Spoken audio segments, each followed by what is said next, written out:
All right, welcome to Witchpolice Radio. One of the cool things about doing this show for 17 billion years and apparently never stopping is that I get to meet people across various projects they've been in. And the guest on the show today is someone who I think it must have been at least a decade ago that you were first on an episode of the show with a very different band, and you've been on kind of with different projects through the years. And it's always cool to sort of catch up with people who I haven't talked to in a while and find out what's sort of new in their musical world. And so I think the best way to start this off is if you want to introduce yourself, and then we can sort of launch right into it and talk about the new record your current band has.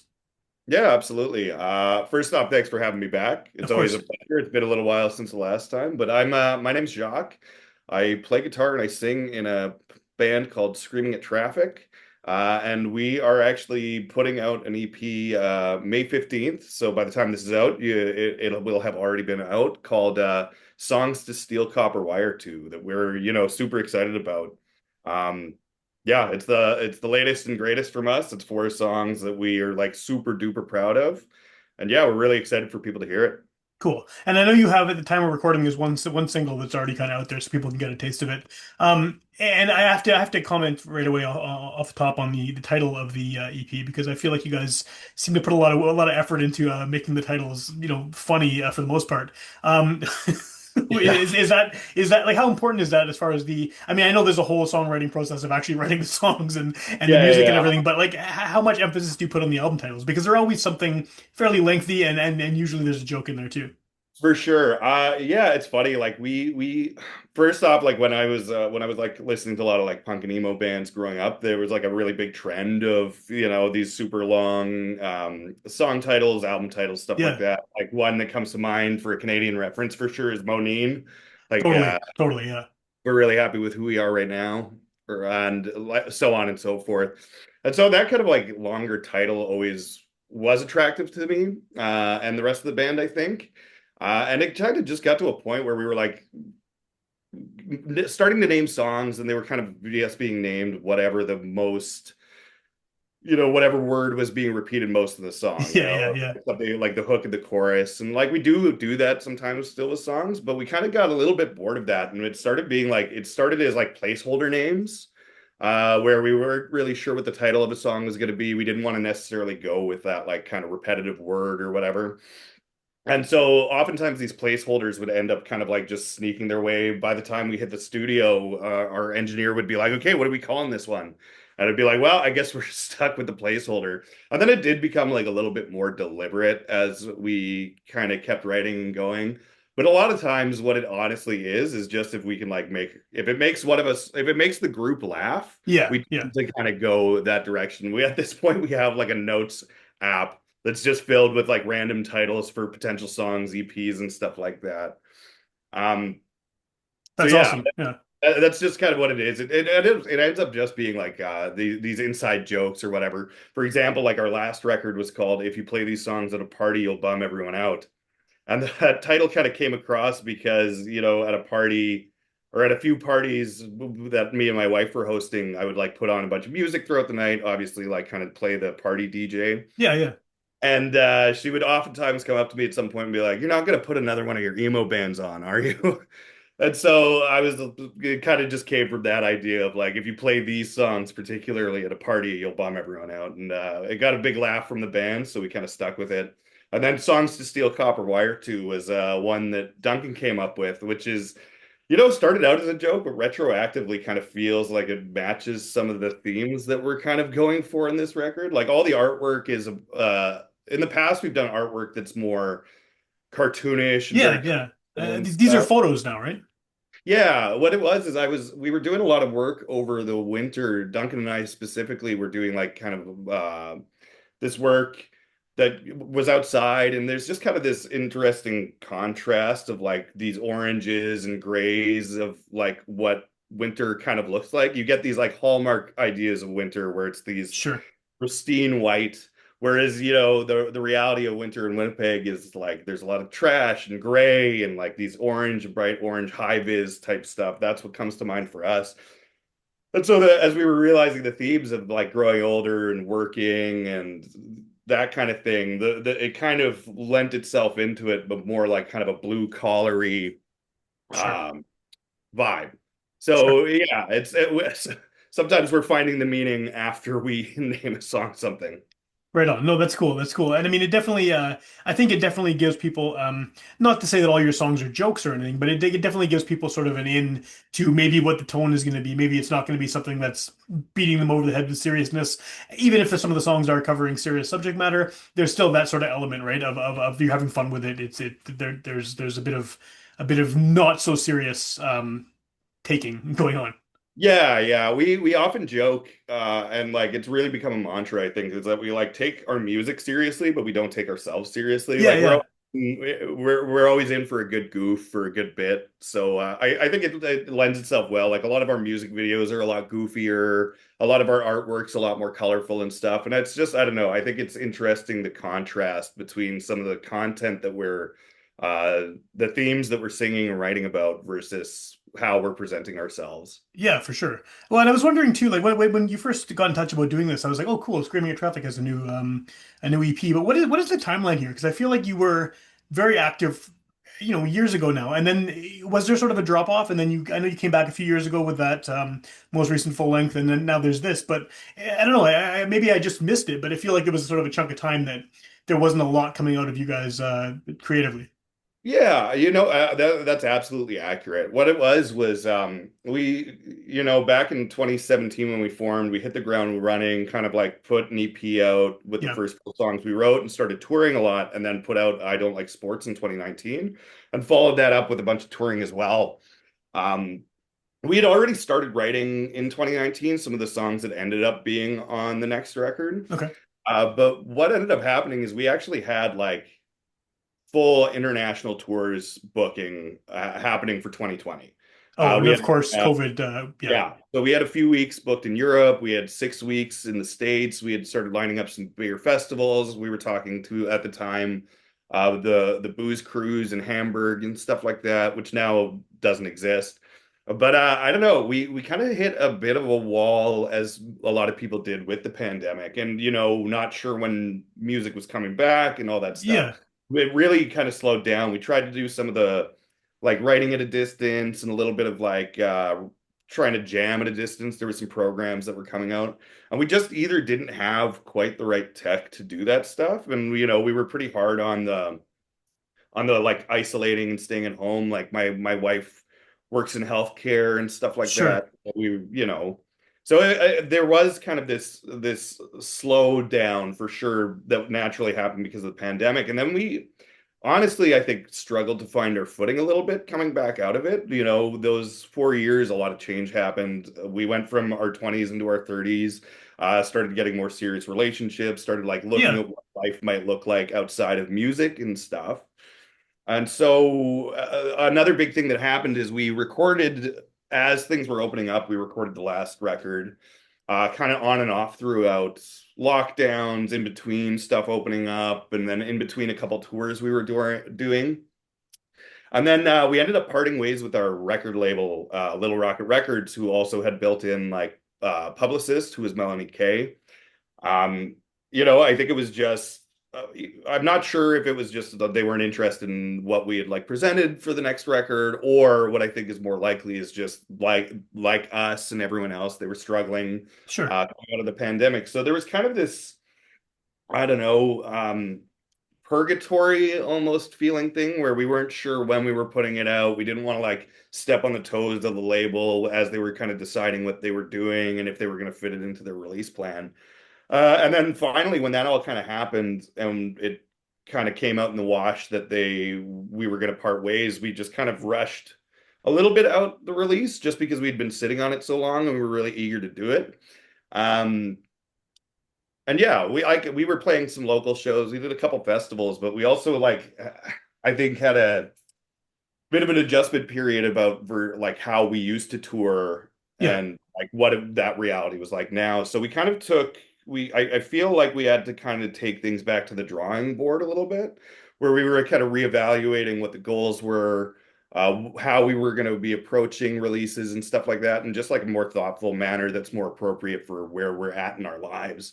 So we, kind of did some shows here and there. And then, like, finally, after a bunch of band practices and local gigs, we were like, let's start writing again. Like, let's really do this. And we ended up coming up with these four tunes that ended up being on Songs to Steel Copper Wire 2.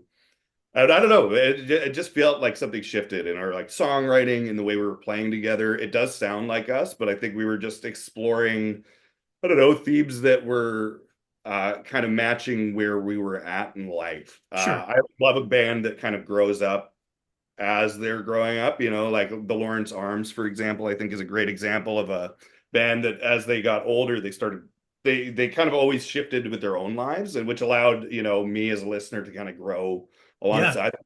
Well, And I so, think another great local example of that is Propagandy, where oh, like they absolutely. did the maturity of some of the subject matter and things that like these are guys who are they're I'm in my 40s, they're 10 years older than me, right? Like they've been through some life shit, and it Yeah. definitely gets them. You can't not have that impact your art, right? Yeah. So one of the things I think is that is most sort of notable about your band, for me as a listener anyway, and I'm sure that this is not a surprise to you, but is the fact that you have sort of the two lead vocalists. I mean, depending on the song, it's one of the two of you doing that. And I think that while all the songs on the previous record sound like your band, I mean, there's definitely distinct differences, sort of depending on who is behind the microphone. Um, how is that sort of dynamic of the two of you reflected on the new stuff? I mean, is it still sort of seemingly divided in half between both of you fronting, approximately half the songs? Yeah, yeah. Actually, on this one, so out of the four songs, there's one where like Duncan really takes the lead, and he kind of there's one where he takes the lead and one where I take the lead. His Okay. is called Best Team in the League, and mine is Unprecedented Historical Events. And that was like that one we approached kind of like how we used to approach songwriting a little bit more, where it was we kind of wrote lyrics, came to the band with the bare bones, and then we like workshopped it together. But the other two tunes, I feel like we really kind of are more writing together. Like it's a lot more, back and forth of like Yeah. Duncan and myself on it, where like one of us will take a chorus, one of us will take a verse, kind of back and forth, which is like I think a really cool dynamic. Like we've just kind of been melding more of our styles. So like those things that came across in the songs that I was like more of a primary songwriter versus him being a primary songwriter, I've kind of started like melting together, and I think coming up with something really cool, which is I think I'm very excited to see this evolution within our own songwriting and stuff, and I think people who listen will be able to pick up on that too. Like we do sound like ourselves, but just the next kind of logical step anyway. Yeah, that's cool. That's cool. I mean, I guess the fact that you've been in band, I mean, the two of you specifically, I know that Screaming at Traffic as a whole has been a band for quite a while now too, but I mean, you and Duncan go back to before that, to playing music together years before this became a thing. What do you think it is that works so well between the two of you as far as whether it's writing together or whether it's just playing together, playing each other's songs in this band? There's something Uh, there, right? You obviously have a rapport. Yeah, yeah. I mean, I think rapport is like really a huge part of it. Like especially now that we've been playing together on and off in some form or another. And same with Paul, honestly. Like we played with Paul in like previous bands when we were even younger. It's just like the comfort level. Like we know kind Sure. of like what the other one's going for. We often, especially like as we age, like really take kind of like the ego out of it, I guess. And I don't know, I think we just play off each other really well. Like he has like a specific guitar kind of style, and I have a specific guitar style. And when we're like kind of playing, like the way my rhythms work with his leads is really good, and like vice versa. Yeah. And like it's just like we're different enough that even the way we approach, like if I'm taking the lead on a song, it still complements his guitar playing and vice versa. So I think it really is just like that kind of approach to music, and honestly, like the communication, where like it's very easy for us to kind of decipher what the other one means while we're like playing and writing, and like kind of we'll be writing or jamming something out, and it's like, okay, I got a couple ideas. Do you want something like this or something Right. more like this? And you'll either give an influence or kind of play whatever it is, and we'll kind of go from there about like what everyone in the group kind of thinks works best for that song.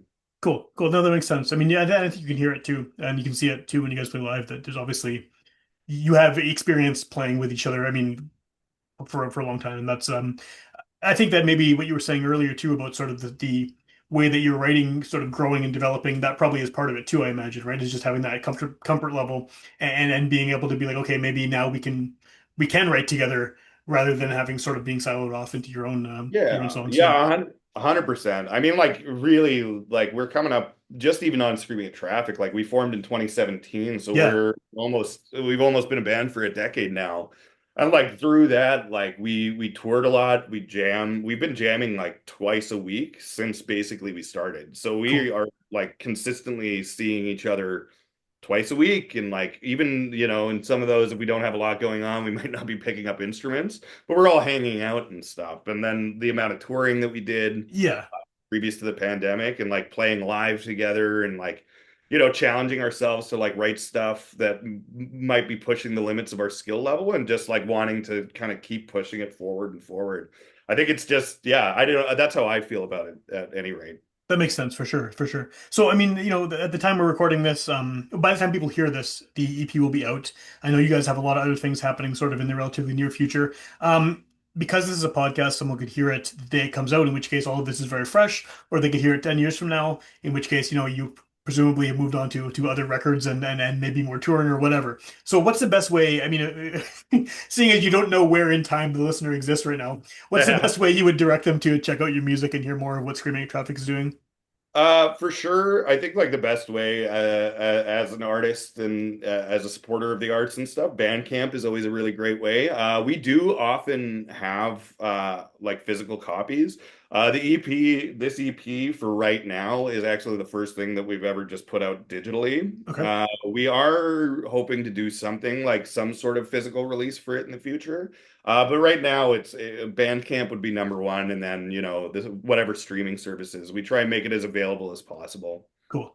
And then if someone is listening right at the time this comes out, so someone who's in the present, what do you have coming up in the relatively near future, next few months? Do you have anything that's you want to plug that's going on? Yeah, we've got some interesting stuff happening in August. One that we're really excited about is we're going to be playing in Saskatoon for this little festival called Punks for Pups. Okay. It's in its third year now, and that will make it 3 for 3 that we've played it. It's a fundraiser for like an organization there called Save Res Dogs. Oh, nice. It's a ton of fun. Like we kind of knew the organizer just from touring, like back in the day. He plays in a fantastic band called Me the Guts, and he reached out like 3 years ago about this project he was doing. It's in like a Legion style hall, which is great. Like I love going back to like Legion style shows. Yeah, yeah. But yeah, the first year I think we played like alongside Belvedere and the 1876.